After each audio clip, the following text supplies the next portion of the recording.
Welcome to Washington Today on C-SPAN Radio for Friday, July 12, 2024. President Joe Biden heads to Detroit for a reelection campaign rally after Thursday night's high-profile news conference at the conclusion of the NATO summit in Washington, during which he was asked about those questioning his fitness and health, and again said he's not dropping out of the race for president. He's running to finish the job of his agenda.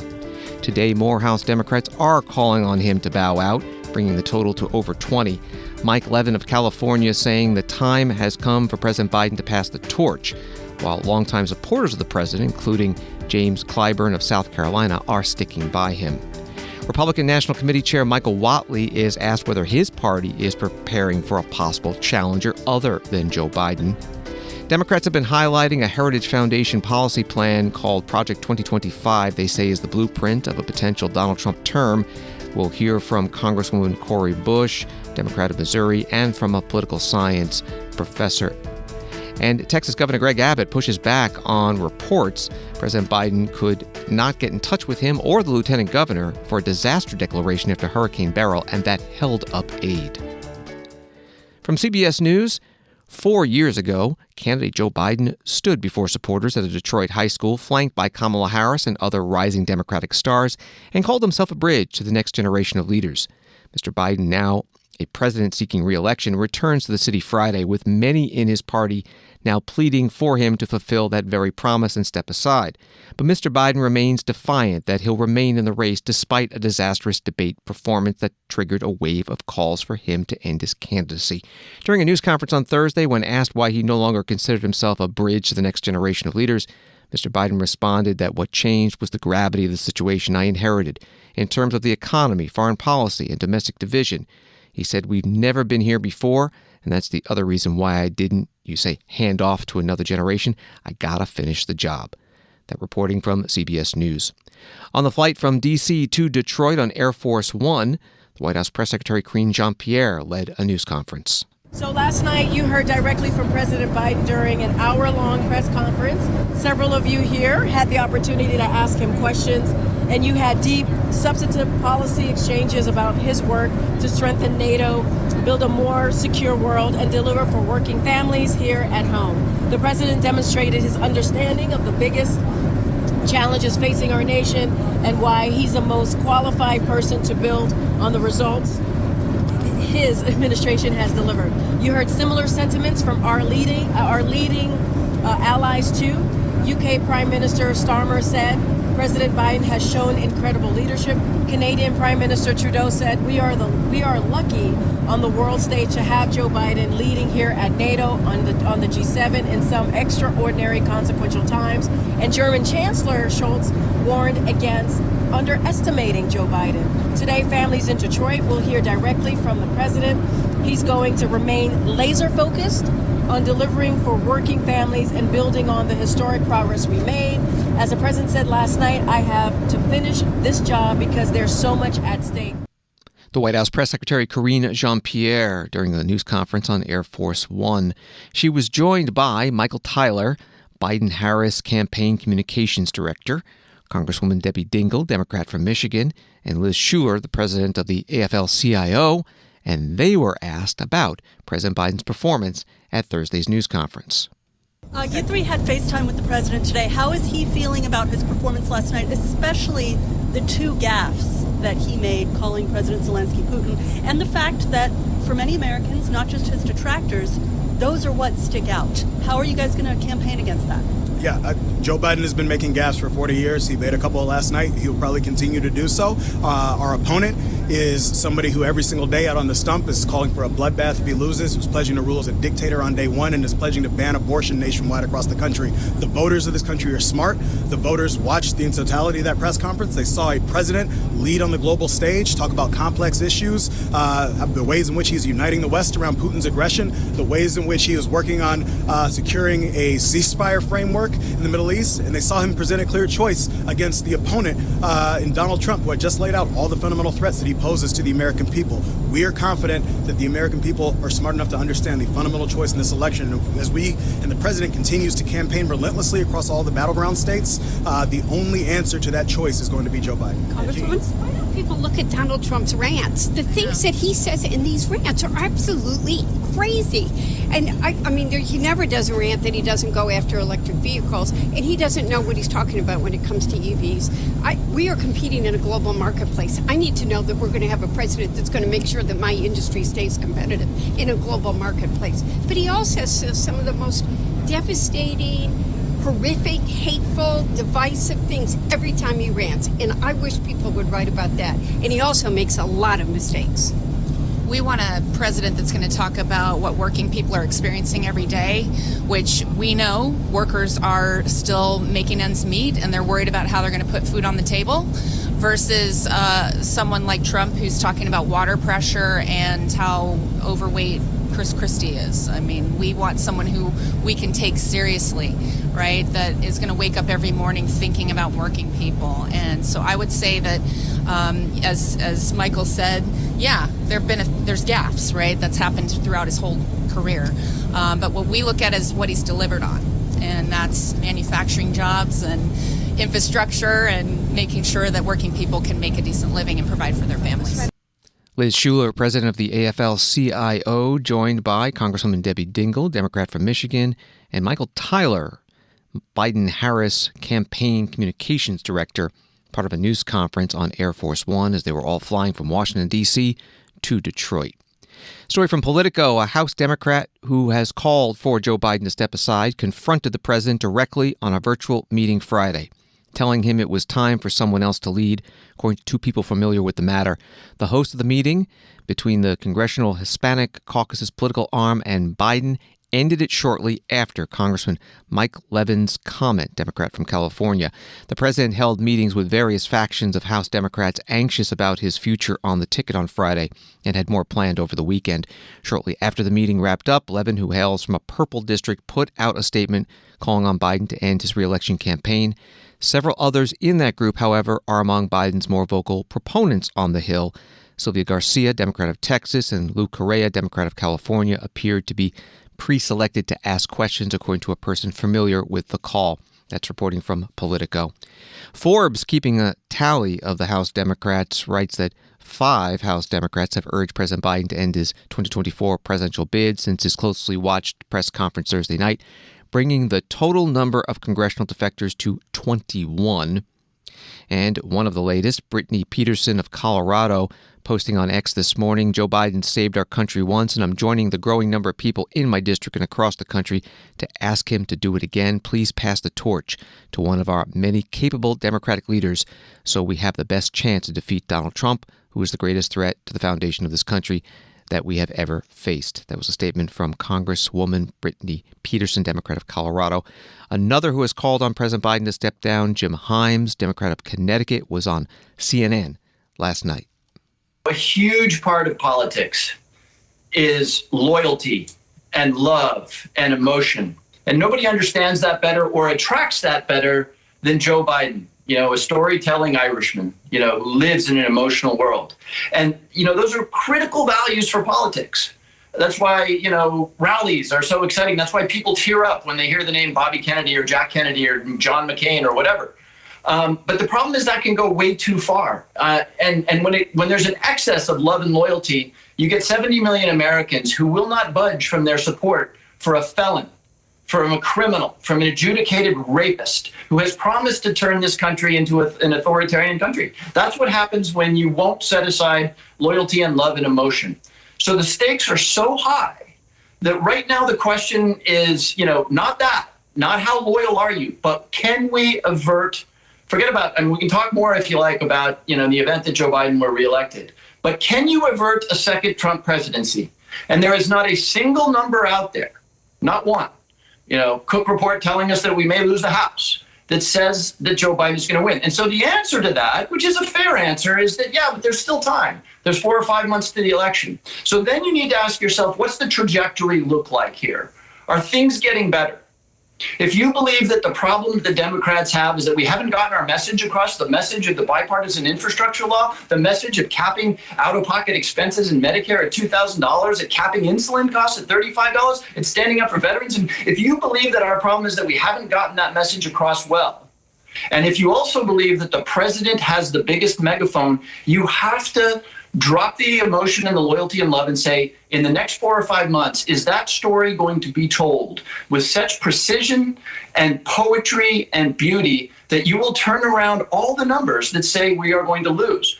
And I did this painful thing tonight because for me, the answer to that is I just don't see that trajectory. I don't see the numbers. Congressman Jim Himes, Democrat from Connecticut, interviewed on CNN Thursday night. A story from USA Today. House Democratic leader Hakeem Jeffries, in a letter to Democratic colleagues Friday recounting his meeting with President Biden after the debate Thursday, did not say whether he told Biden to stay in the race. Instead, Jeffries wrote that he expressed the full breadth of insight, heartfelt perspectives, and conclusion about the path forward held by House Democrats. Congressman James Clyburn, Democrat of South Carolina, former Assistant Majority Leader, was interviewed on the NBC Today show this morning in support of President Biden.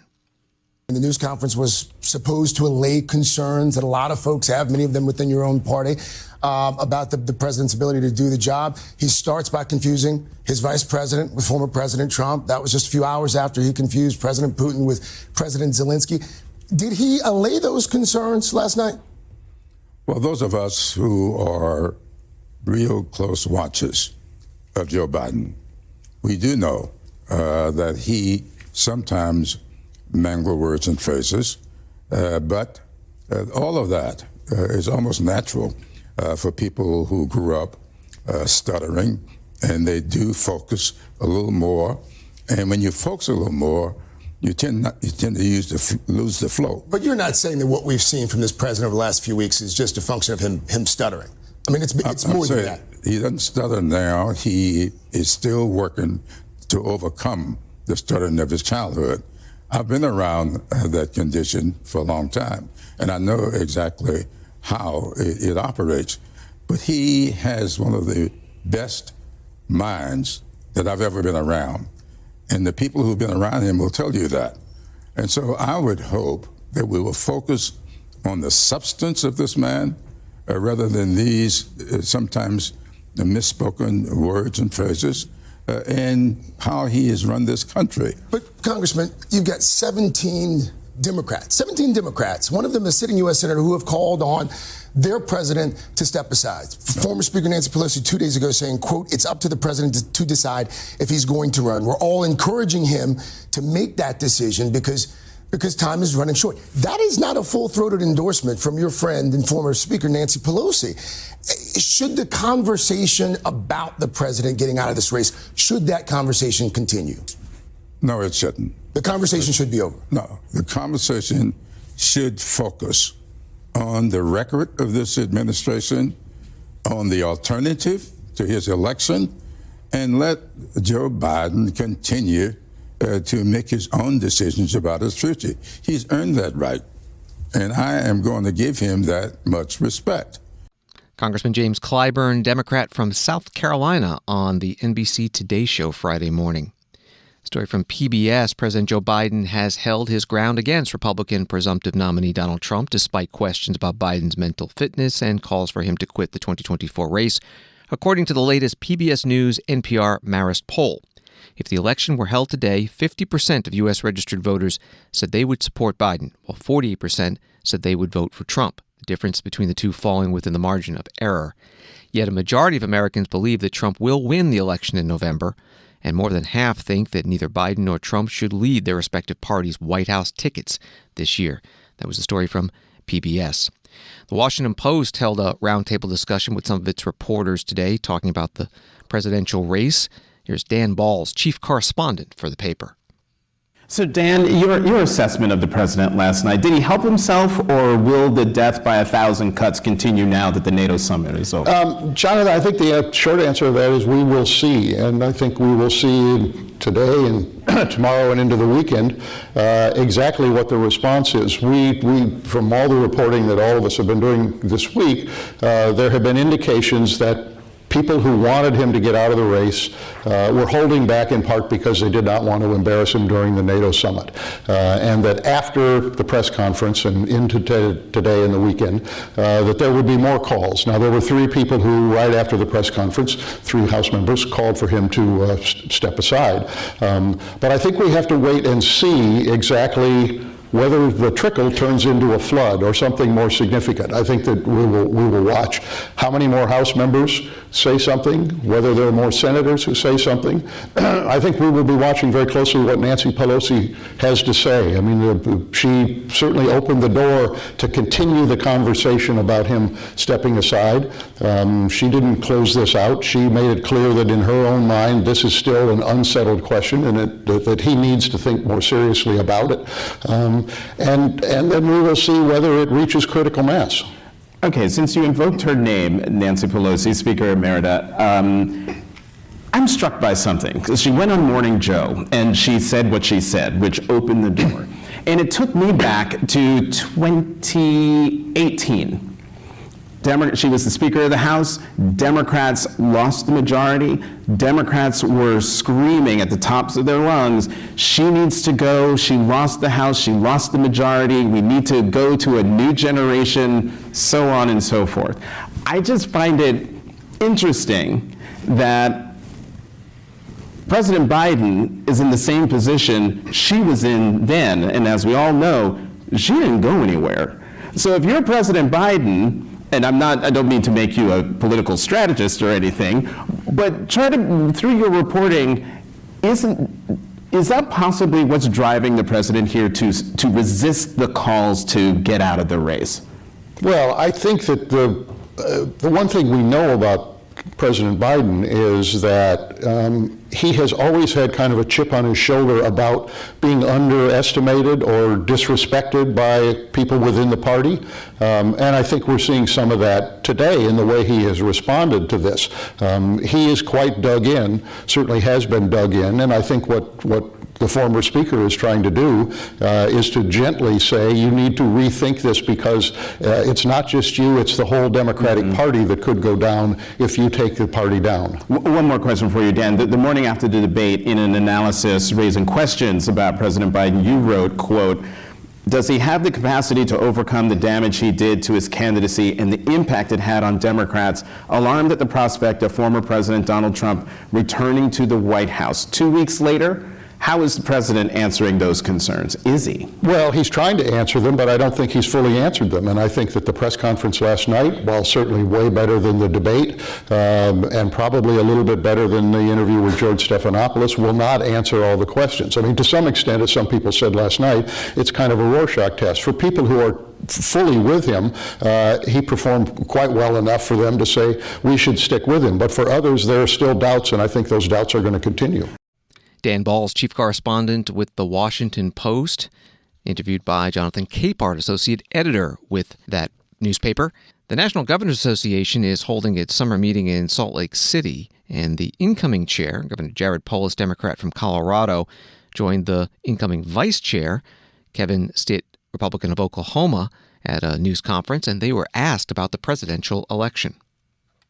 We have Gabrielle Franklin from KD. Sure. Hey, Governor Polis. Thank you for taking our questions today. It's been a little over a week since you attended a meeting with other Democratic governors across the nation about what Democrats need to do to win in November. So following that conversation, do you believe that Democrats can win in November if President Biden remains at the top of the ticket? Well, of course, Democrats can win in November. It's a very close election. I think it's also fair and objective to say, yes, that President Biden is behind, not by a lot, but he is behind. If the election is today, we would likely lose. Well, I think this means that we need to change something as a strategy. To protect freedom, protect our democracy, we need to look at what that strategy is. Does it mean changing the campaign strategy, campaign message, the candidate? All of these things are being discussed. I want to make sure that we put our very best foot forward to protect our democracy going forward, which includes, of course, support for NATO and global world order, the policies and the progress we've achieved over the last 4 years. So again, when you're behind, it doesn't mean you give up. It means you figure out what you need to change to come back and get ahead. Great, thanks. Next we have Andy Weber from Cocoa 5. Hey guys, Andy Weber here with KOCO5. Governor Stitt, my question is for you, if you don't mind. Similar question from the last asker. Your thoughts on the current state of the race and the person you support, former President Trump. How do you feel about it? Well, obviously, I'm going to be casting my vote for President Trump. I think he's the right person to lead our country. I mean, when you think about the policies, border security, the runaway inflation, energy is really a national security issue to us. And so the energy policies of the Trump administration is an all of the above approach. And so we really, really appreciate that. I feel like the democratic process is going to work. This is the great thing about our country is we have elections every 4 years. And so hopefully, Trump is elected as our next president. So that'd be my hope, and that would be my vote I'm casting. Governor Kevin Stitt, Republican from Oklahoma, the incoming vice chair of the National Governors Association, at a news conference with the incoming chair of the NGA, Jared Polis, Democrat from Colorado, at the conclusion of the summer meeting of the NGA in Salt Lake City today. Republican National Committee Chair Michael Whatley was interviewed by Newsmax TV on Thursday night before President Biden's news conference, giving his party's take on the questions within the Democratic Party over whether Joe Biden should continue to be the presumptive presidential nominee. Are you guys looking at contingent candidates like Kamala Harris, like Gretchen Whitmer, or Gavin Newsom, or people like that? Or are you guys pretty happy with running against Joe Biden? Look, I'll be perfectly content with any type of candidate that the Democrats are going to put up. The fact is that over the last 4 years, Joe Biden has unleashed inflation on this country. He has unleashed an immigrant invasion across our southern border, and he has weakened our standing around the world. He is not proposing anything in this election cycle to change that. What he is doing is doubling down on every one of his policies. But every single other Democratic candidate that could possibly step onto the ballot, whether it's going to be Kamala Harris or Gavin Newsom or Gretchen Whitmer or anybody else, they're not going to make a change. They're going to adopt those policies. They're going to double down on Joe Biden's failed agenda. What we're going to do, what President Trump is going to do, is we're going to hit our marks. We are going to communicate with the American people about how we are going to restore our southern border. We're going to restore our economy, and we're going to restore our standing in the world, and we are going to make America great again. Yeah, sir, do you have any inside knowledge of whether or not Joe Biden may drop out? I'm hearing grumblings on both sides, but do you have any insight? I do not have any insight, and I think the thing is, for us, we want to make sure, especially as we're heading into Milwaukee for the convention, and I got to say, I've been up here all week, and the facilities, the operations, everything looks like we're going to have a fantastic conversation next week in a really, truly amazing convention, is we've got to hit our marks. We need to talk directly to the American people. Fortunately, we have Donald Trump as our nominee, and he is the best candidate at talking directly to the American people and putting out his vision, because this is such a transformational election cycle. This is a pivotal election where we're not just going to be deciding the course of America for the next 4 years. We're going to be deciding the fate of the world for decades to come. Michael Whatley is the chair of the Republican National Committee, interviewed on Newsmax TV Thursday night. The Republican National Convention is next week in Milwaukee, Monday the 15th through Thursday the 18th. And the C-SPAN networks will have extensive coverage, including gavel-to-gavel coverage of each night's session. From USA Today, while the official list of speakers for next week's Republican National Convention remains fuzzy, a handful of politicians and celebrities are confirming they're slated to take the stage at the four-day event in Milwaukee. So far, they include Florida Governor and former Republican candidate Ron DeSantis, former reality TV star and Kanye's ex, Amber Rose, Indiana Congressman Jim Banks, and Iowa's Republican Attorney General Brenna Byrd. They are joined by Donald Trump Jr., who is to give the address right before his father's vice presidential nominee. The article also says that Iowa's Republican Party Chair Jeff Kaufman will deliver the RNC speech formally nominating Donald Trump for president, the Des Moines Register reported Thursday. C-SPAN spoke this morning with John Danforth, former U.S. Senator, Republican from Missouri 1976 through 1995.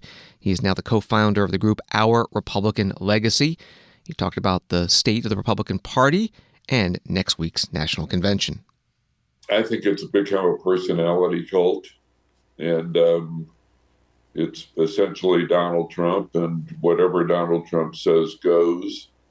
It's more aligned to a style than to substance, and the style being kind of the tough guy style, that's very appealing to a lot of people who want the rough and tumble type of political leadership.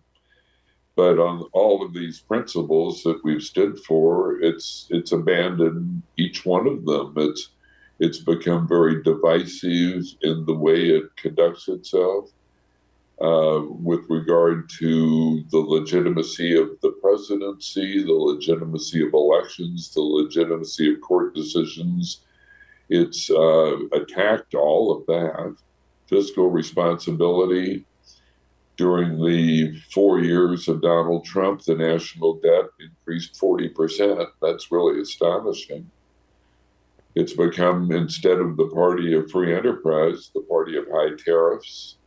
The proposal is a 10% increase in tariffs. And then, as far as America's position in the world, more than half of Republican members of the House of Representatives voted against supporting Ukraine.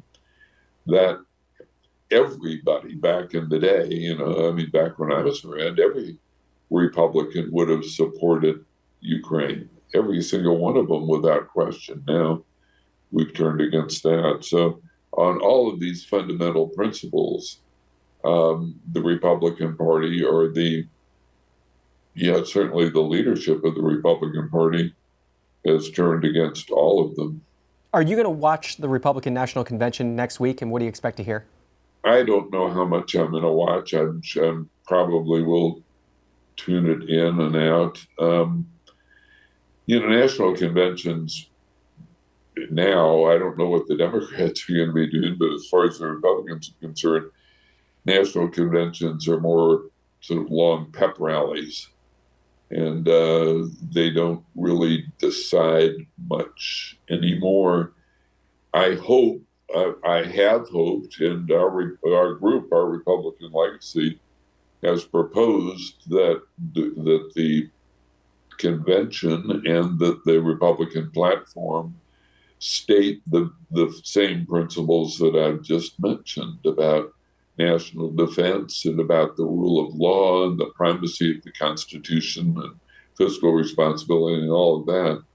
That is what we believe the Republican Party should do, that the convention should do. Just make a very clear statement of those basic principles. I'll have to see it to believe it. John Danforth, former U.S. Senator, Republican from Missouri, 1976 through 95, and as he mentioned, co-founder of the group Our Republican Legacy. On C-SPAN's Washington Journal program this morning, you can find the full discussion with him at our video library, cspan.org. The Democratic National Convention will be in Chicago August 19th through 22nd. C-SPAN will be covering that extensively as well. The Netroots National Annual Conference is taking place now in Baltimore. WBFF-TV describes it as America's largest progressive conference that brings together progressives, Democrats, and people that are interested in how Internet technology propels campaigns. Several Democratic members of Congress are among the speakers. Thursday, Cori Bush of Missouri spoke about something that a lot of Democrats have been bringing up lately, a policy document from the Heritage Foundation called the 2025 Presidential Transition Project, or simply Project 2025. Many of you we know have read or at least heard about the MAGA manifesto, aka Project 2025, which we've heard. This document, it deserves your boo, absolutely.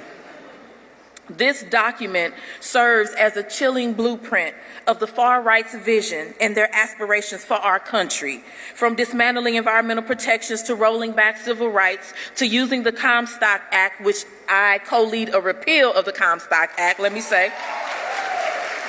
using it as a hack to bypass Congress and ban the right to abortion nationwide. Project 2025 outlines a dystopian future that looks more like the past, the way, way, way back past. Everything about these far-right these extremist goals are equally terrifying, are equally mortifying, especially to those of us who have so much to lose. but it should also motivate every single one of us to mobilize.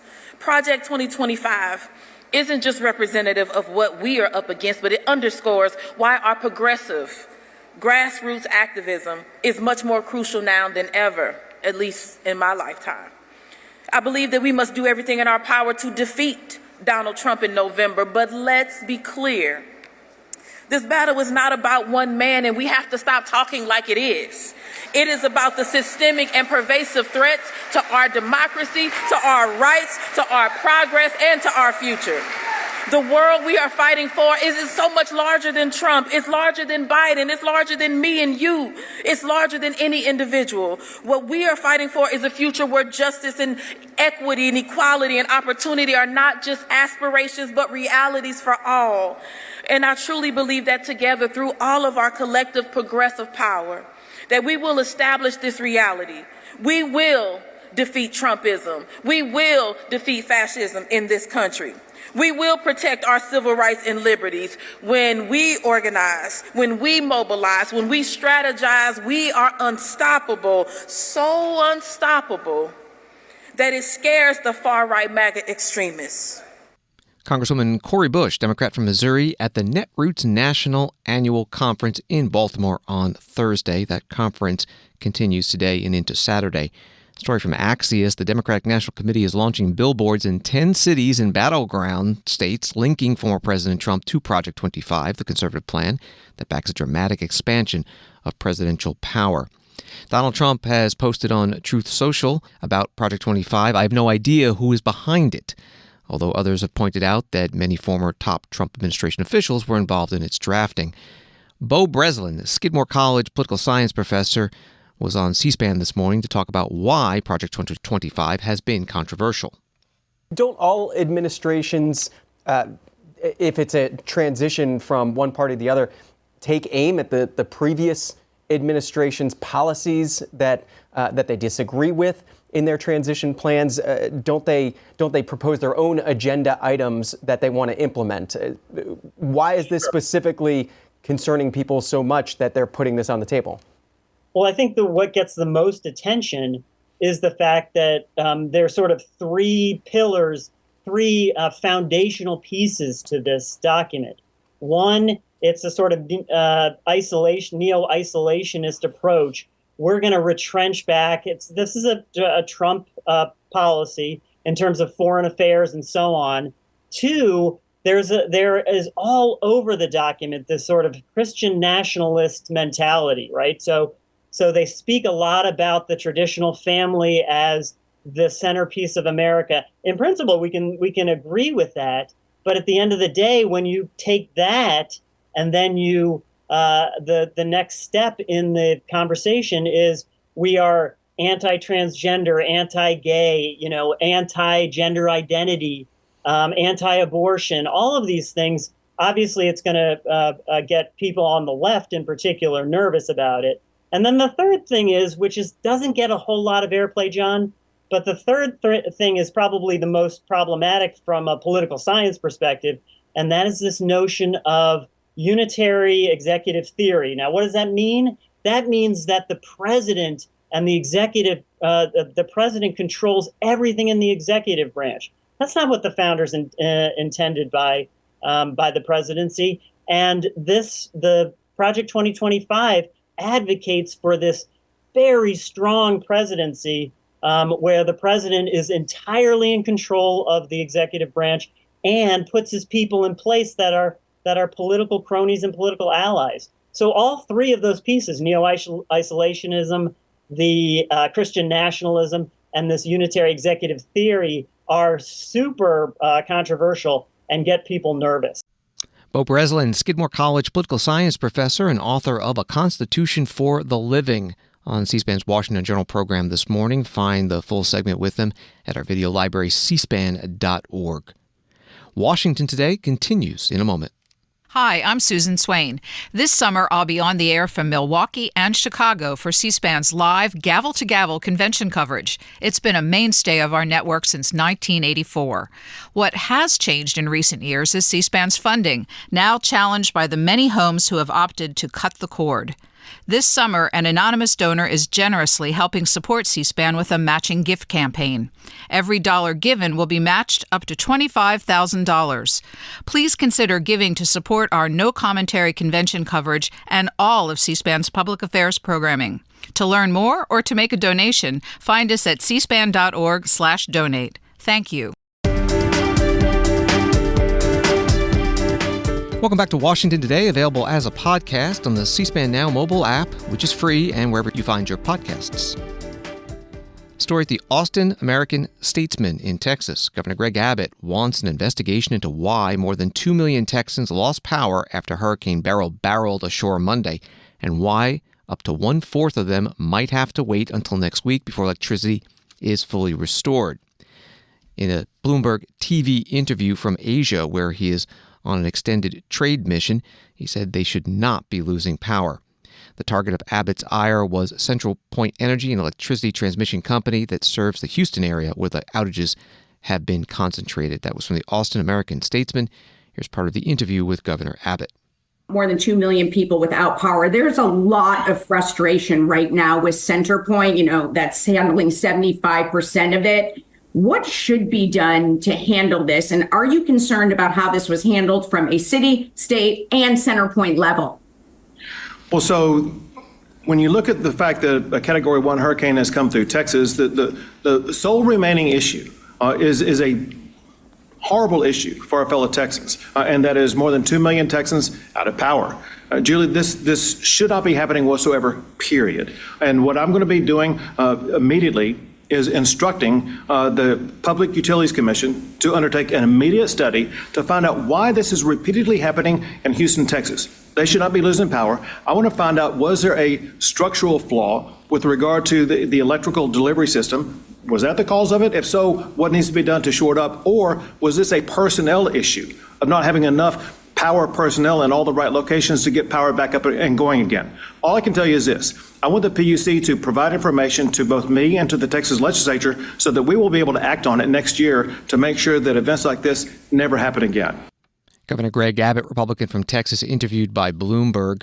Another story from Associated Press, the damage left by Hurricane Beryl in Texas and requests for federal help have opened a rift between the White House and the state's GOP leaders following the storm that pummeled the coast and knocked out power to millions of residents this week around Houston. President Joe Biden said he tried tracking down Republican Governor Greg Abbott, who has been in Asia on a trade mission since last week, to get the state to formally request a major disaster declaration that unlocks federal aid. In an interview with the Houston Chronicle, Biden also said he tried reaching Texas Lieutenant Governor Dan Patrick, who has served as acting governor since Beryl made landfall Monday, before they eventually connected the next day. That was from Associated Press. Governor Abbott also spoke about this in the Bloomberg interview. Completely false, and it's bizarre. You would think that if a president were to make an attack like that on a governor, he would have the receipts to prove it. To the contrary, Julie, I have the receipts to prove he just flat out lied. Because, Julie, I've received multiple phone calls from President Biden in the aftermath of prior disasters when he called me, and he called directly in the very same number every single time.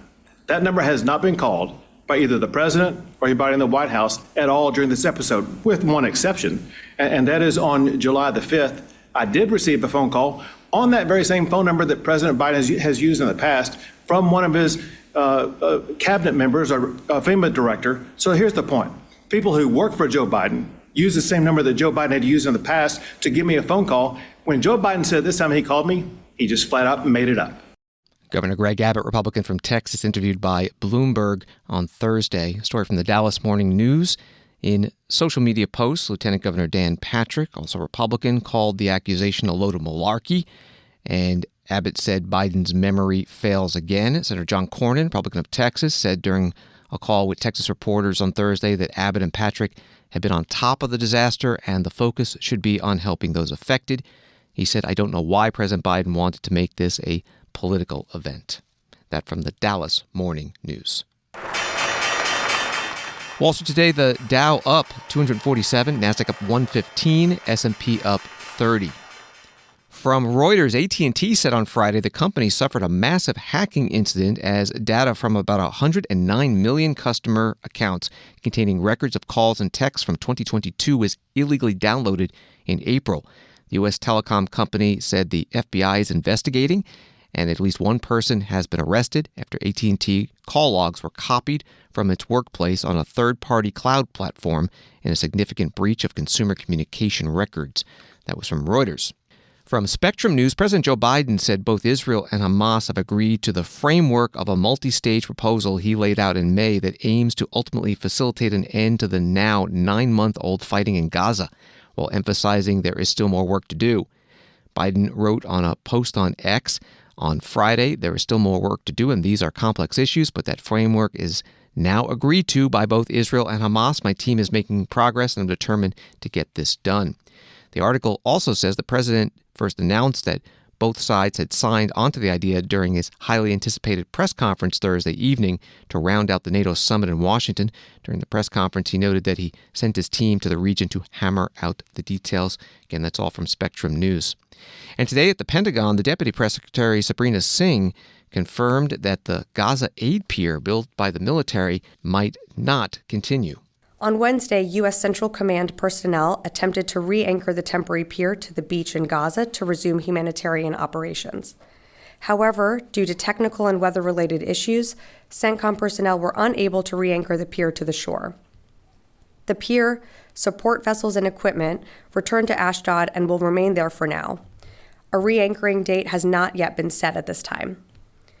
To date, more than 8,000 metric tons, or nearly 20 million pounds of humanitarian aid, have been delivered from the pier to the marshalling area where it can be collected by humanitarian organizations for onward delivery and distribution.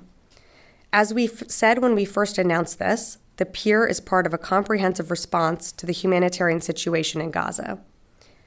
In addition to enabling the delivery of life-saving aid, implementation of JLOTS has enabled the development of Cyprus as a port for inspections and deliveries directly into Gaza.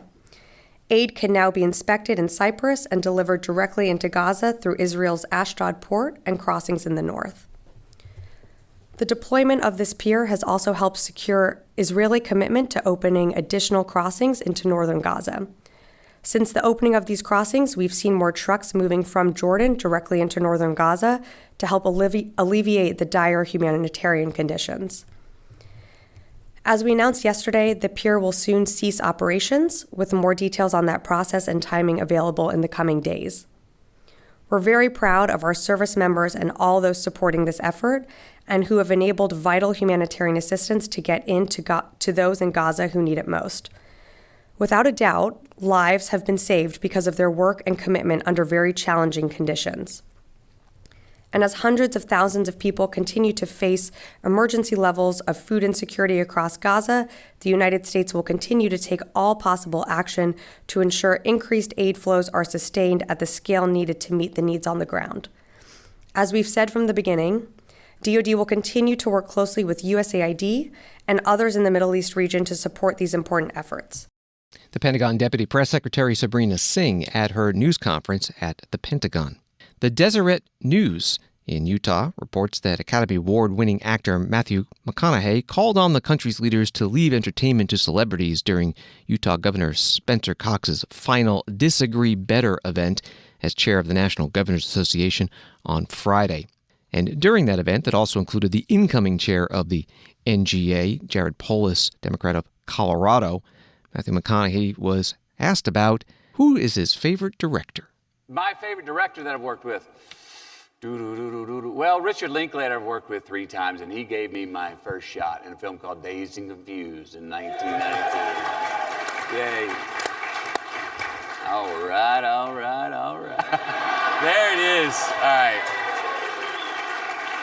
First 3 words I ever said on film. First 3 words I ever said on film. People go all the time, doesn't it upset you? Aren't you tired of being introduced with that? And I said, no, I know the author. My first day on the job, I thought that was going to be my one acting day of my life. A little hobby on a weekend. Turned out to be a career 36 years later. So I have no problem hearing that. Really, none of us remember the first 3 words we said as governor, so I'm impressed. I also tell you, my staff said that they would electroshock me if I introduced you with those 3 words. So I've been holding back the whole time. So. Actor Matthew McConaughey at the National Governors Association summer meeting in Salt Lake City. You also heard from the incoming NGA chair, Jared Polis, Democrat of Colorado, and the outgoing chair, Spencer Cox, Republican from Utah. Just a portion of a larger event that focused on the Disagree Better NGA chair's initiative of the outgoing chair, Spencer Cox. McConaughey, a philanthropist and advocate, writes at Deseret News, told the group, around a dozen governors and several hundred attendees, that they needed to find out how to sell a politics of hope instead of the fear-mongering that fills airwaves and too often the halls of Congress. And by the way, the NGA chair initiative of the incoming chair, Jared Polis, is Let's Get Ready, educating all Americans for success. Thanks for listening to Washington Today. Subscribe to C-SPAN's free evening newsletter word for word, and you'll get the stories making headlines in Washington sent to your inbox every day. Sign up at cspan.org/connect. Have a good night and weekend.